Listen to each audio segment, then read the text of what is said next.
Welcome back to Mompreneurs, the real deal, where we are getting real and raw with Dr. Christi. For real this time.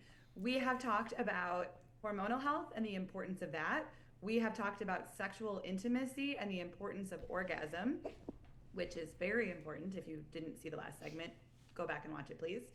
And now, what's another really interesting topic, I think, for mompreneurs is bladder health. A lot of us as mompreneurs, you have the babies and they come out, and then everything else kind of falls out. So at least that's how I look at it. Everybody I talk to, that's another taboo topic. I find it very interesting. Nobody really talks about this, but everyone's parts shift during birth, at least most of the people I've talked to. And so some things are leaking, some things are hanging. This is also your specialty. Please talk to us about bladder health and leaking. Sure. Yeah. As a urologist, and I'm also a urogynecologist, this is what I do a lot in my office.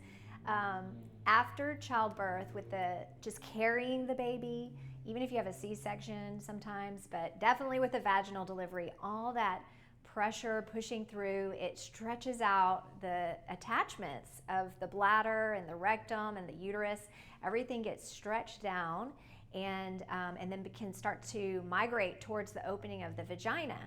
And that can lead to a leaky bladder, overactive bladder, pressure, things not working right.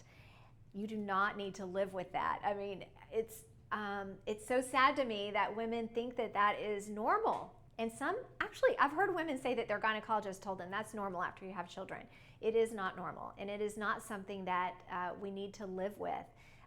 There are very easy solutions for leaky bladder. I have 2 amazing 15-minute surgeries that I can do to help women that have a leaky bladder and solve the problem for them. One of them is a sling, which will last for a few decades, if not for life. 15 minutes, you're in and out. The other one is a little injection into the bladder neck that will help kind of create a tighter seal. That one's great. It has no downtime. The sling, you have a little recovery period. The injection has no downtime at all. So, but it's not as durable. So they're both great options depending on the patient. And then if things are sort of what we call prolapsing, where they're drooping down, I can go in with scopes into the belly and pull everything back up. Go home the same day. Patients kind of take it easy from exercise, but can go back to work in a few days. Very easy solutions, very effective, and I do think it's important to treat these problems, because what I've seen in my 25 years in practice is when these issues aren't treated early, they get worse and worse, and they compound, become a bigger and bigger problem that's harder for me to fix. Becomes harder, it requires bigger surgery, multiple treatments, multiple different therapies. Now, I want to just add, if I can, real briefly, there are many great solutions that don't even require surgery now, where there's the chair that I was talking about that builds up the pelvic floor muscles. Amazing for leakage, especially right after childbirth when the muscles are trying to get re-engaged. And then there's some vaginal treatments that I can do to help tighten up the walls and help improve the prolapse before it gets really, really bad. So there's just amazing that's what I love about what I do, because these women come in and they're just so happy. They're like, why didn't I do this sooner?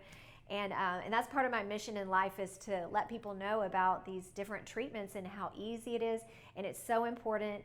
One of the number one reasons why women go to nursing homes is because they're leaky and they're in diapers and their family can't take care of it. So let's get it treated early. It's going to improve our quality of life. It makes us feel more sexy and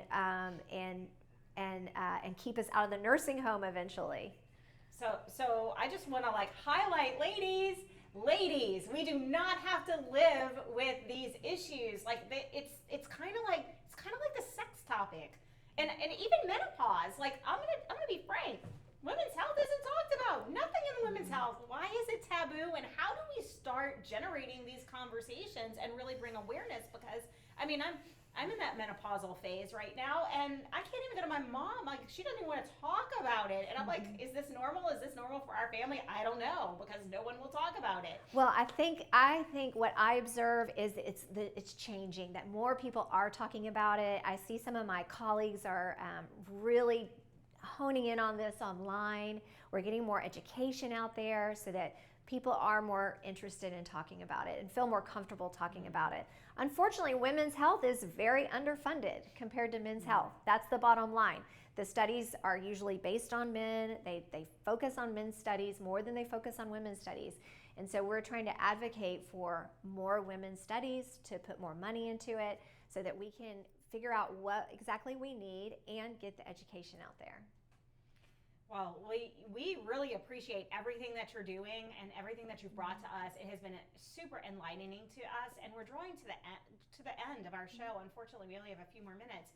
So I want to make sure that our women watching have an opportunity to reach out to you. So how can they reach out to you? How can they learn more? What are some of the ways that they can do that?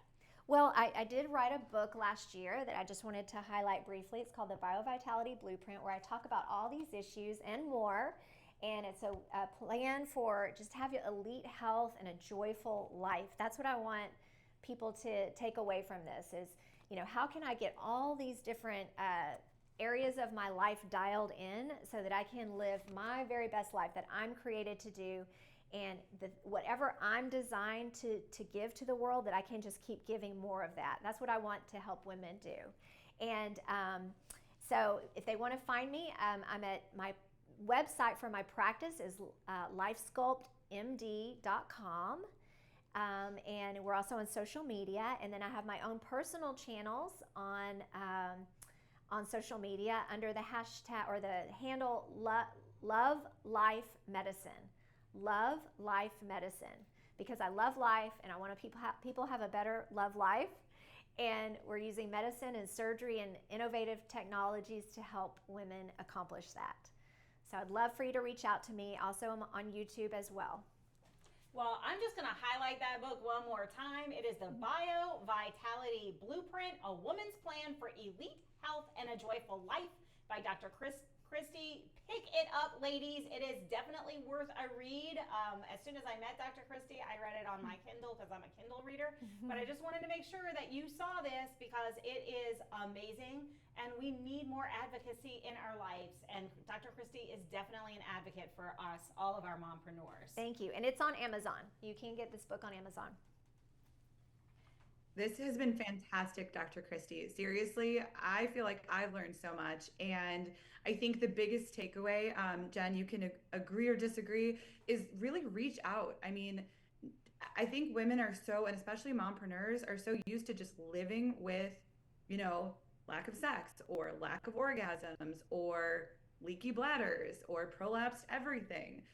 But you don't have to live like that. And there's little solutions that I can't even believe there's 15-minute surgeries that can change your life that quickly. So reach out for help, talk to somebody, talk to each other. I think that's my biggest takeaway from today. And Dr. Christi, thank you so much for being here.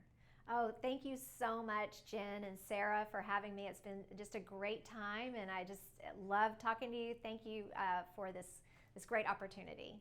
Yeah, and I'm going to add to Sarah's takeaway. I agree. I learned stuff. I love when I learn stuff. That's so much fun. But for me, it was, we have the ability to be empowered, and it's not normal for us to just keep piling things on and accepting the status quo and that this is just aging. It's not okay. Just because women's health is underfunded, it's not okay for us to put ourselves on the back burner. So yet again, take care of yourself. It is self-care for you to reach out to providers near you if you're experiencing anything that is suboptimal. Unfortunately, all good things do come to an end, including this show. But the good news is we're always here, same time, same station. Dr. Sarah, is there any last words that you have for us today? I just want to say again, take care of yourself. Self-care. We talk about this every single week. Self-care, self-care, self-care. And again, like Jen said, it's not okay to accept things just because that's the way they've always been. Let's get out there and let's make changes. Fantastic. Great. You heard it here. We will see you same time, same station. Until then, enjoy the rest of your day.